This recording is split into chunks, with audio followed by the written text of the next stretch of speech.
Okay, what do you do when you pick 2 half bushels of peppers? And there are all kinds of pepper in here.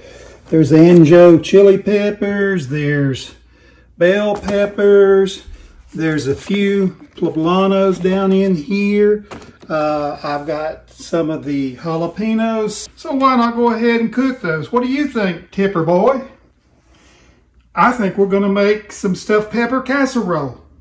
In today's vlog, I'm going to show you a low-carb recipe for stuffed peppers. Now, we love stuffed peppers, but we really like what's inside that stuffed pepper, not necessarily the pepper itself. It's just the flavoring that it gives the rice and the meat and the seasonings. So, several years back, I decided what I would do is just line the bottom of my casserole dish with some green peppers, stuff that full, make sure I chopped up plenty of green peppers and put that inside the casserole. So that's what we're gonna do today, is show you my recipe. Now you're probably gonna think rice. That's not gonna be low carb. Rice is extremely high in carbs, and that's true. Rice is one of those things that really will cause my sugar to shoot straight up.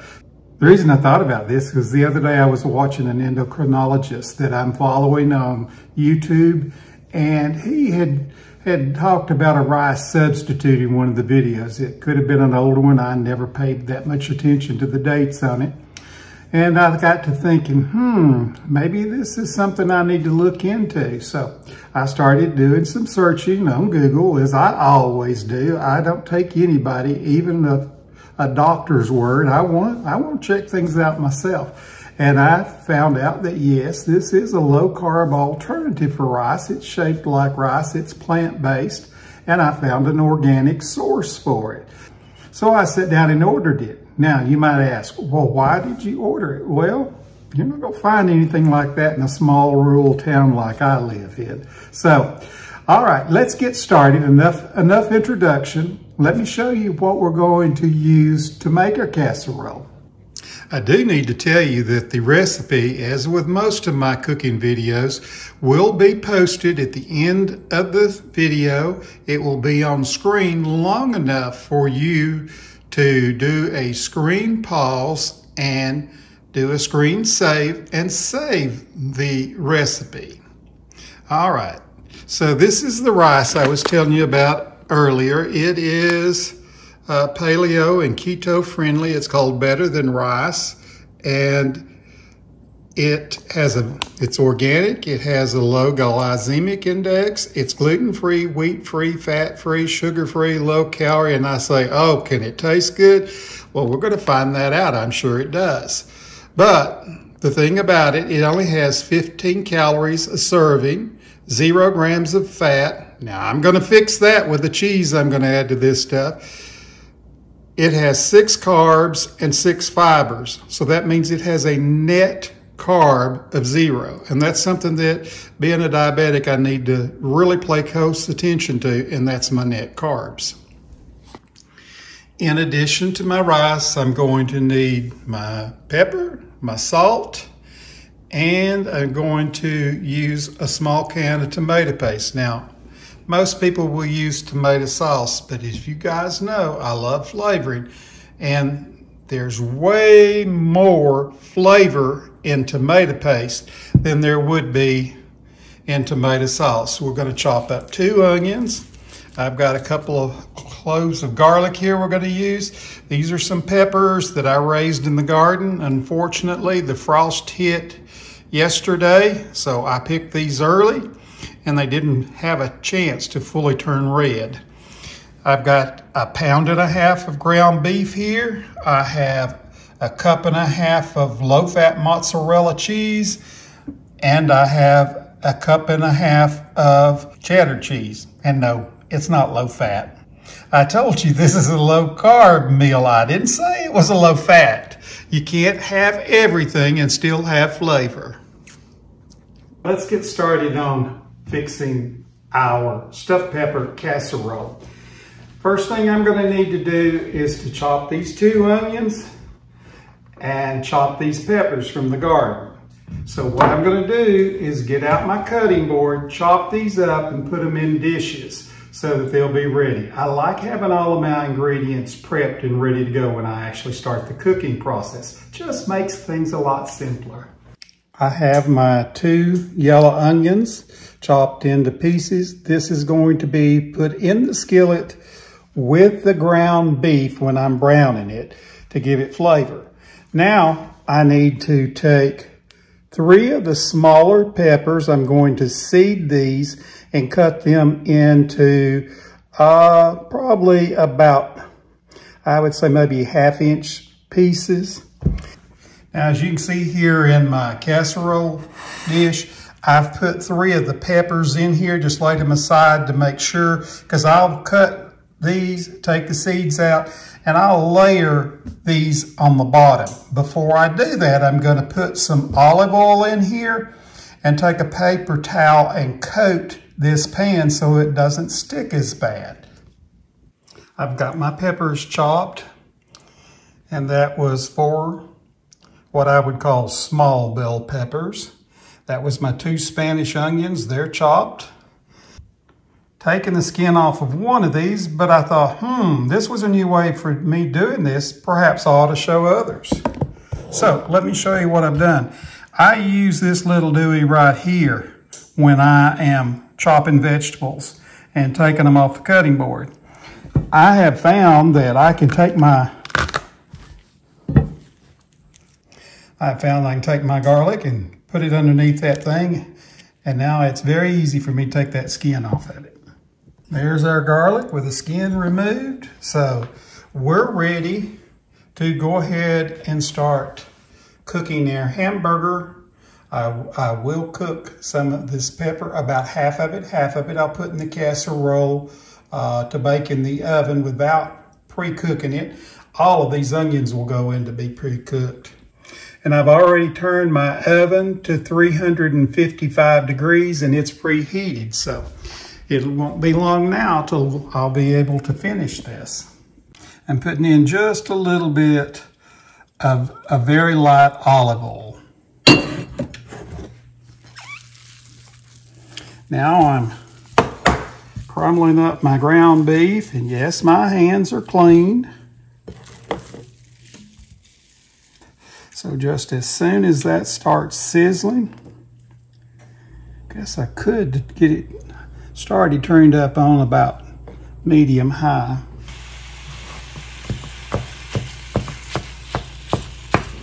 Taking my little wooden spatula and kind of breaking that into smaller pieces.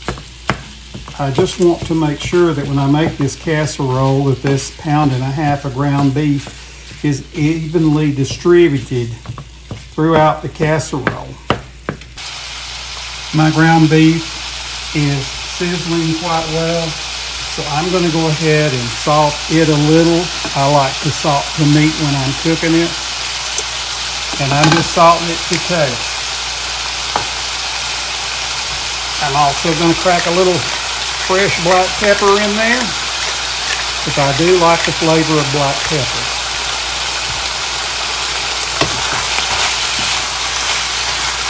Now I'm going to turn it down so it doesn't get too brown. As you remember, I said I turned it up on high. Now I'm turning it down on about a medium temperature. I'm going to dump all of my onions in this. I want to make sure the onions are thoroughly cooked.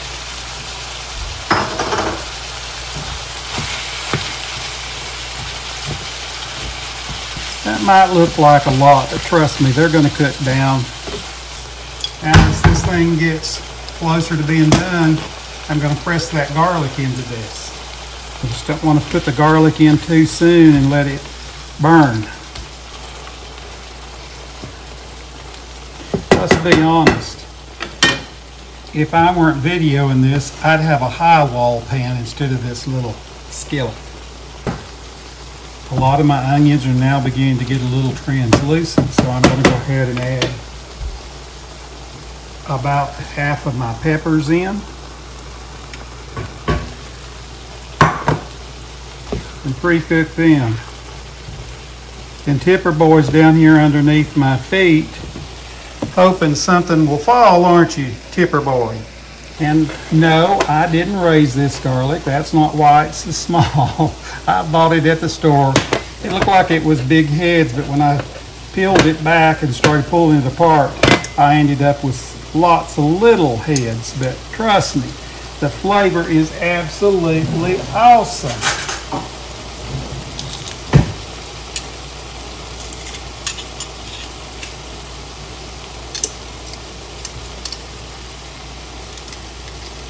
Okay, my rice substitute's coming to a boil, so I'm going to turn my timer on.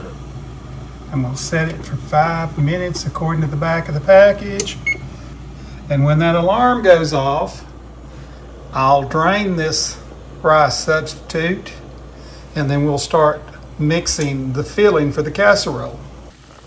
And yes, I added the raw peppers to the rice. I figured since it was just a rice substitute, boiling it with those peppers, which will help them cook, would also give that rice substitute more flavor. There's my alarm. My 5 minutes is up. Time to take this off and drain all of the liquid off of it. I now have my rice drained. My pot's empty. I'm going to set it over on the stove. I'm going to want to put some extra virgin olive oil, probably a couple of tablespoons. And then I'm going to add back over the ground beef, onions, garlic, and peppers. I have my peppers and onions and garlic and ground beef in here with my olive oil. The olive oil will just keep it from being too dry. And now I'm going to add in my drained rice substitute. Comes out of the bowl fairly easy. I'll have to give it credit for that.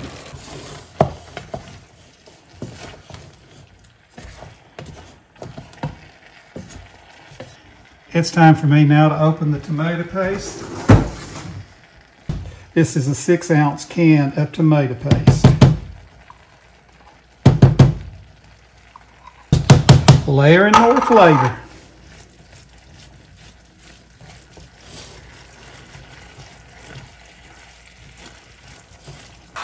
Okay, everything's mixed together pretty good. Now I'm going to put half of the mozzarella cheese and about a third of the cheddar. The remainder of the cheese will go on top of the casserole. And as I said, this is not a low-cal meal with all this ground beef and cheese. The vegetables aren't bad, but those two are. I'm just going to stir this till it starts sticking together. And I have my pot on low heat. Yep, that's like I wanted it to look. I am going to put just a little more salt because I did not salt the rice substitute.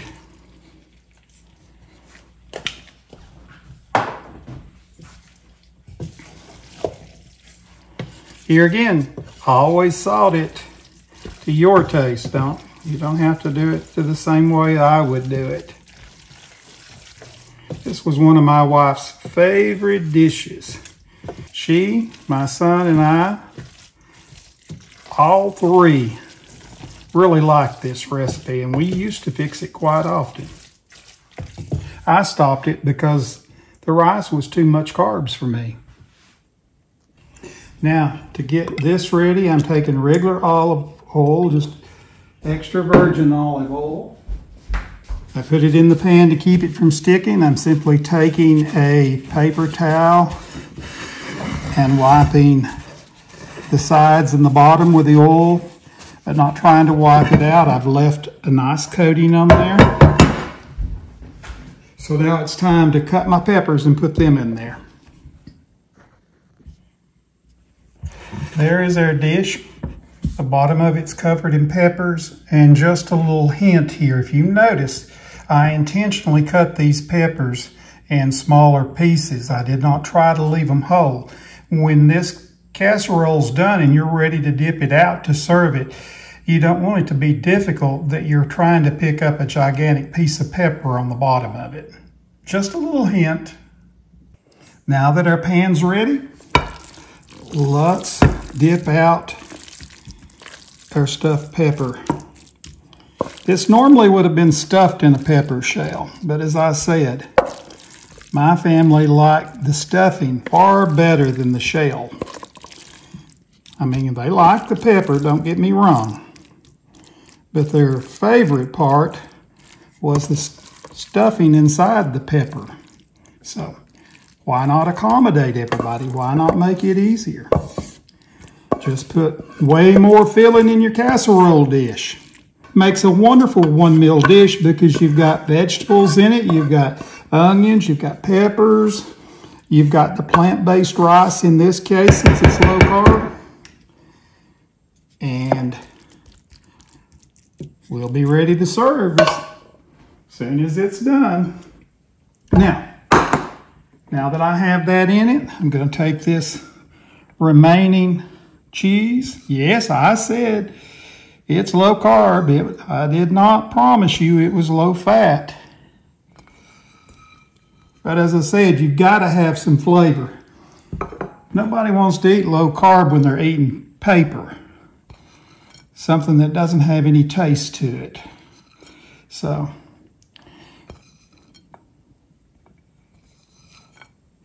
I'm just trying to cover this as evenly as possible so that every person serving will have a little bit of that cheese on it. Now what I need to do is get this in the oven. Okay, there it is in the oven. I'm going to bake it for about approximately 30 minutes. That's what I'll set the timer as the cheese starts browning. Everything's done except for the peppers on the bottom, and they're on the bottom of the pan, so they should heat thoroughly. All right, guys, the pan's still hot, but this is what the casserole looked like. It looks so delicious. I did cut me some out of the corner. Remember, I'm serving this to guests tonight, and I wanted to try it. Let you guys know. That's good.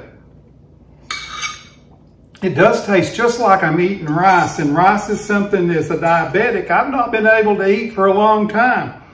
I will be making this very often, and I'm sure I can find some other rice recipes to use this substitute rice in.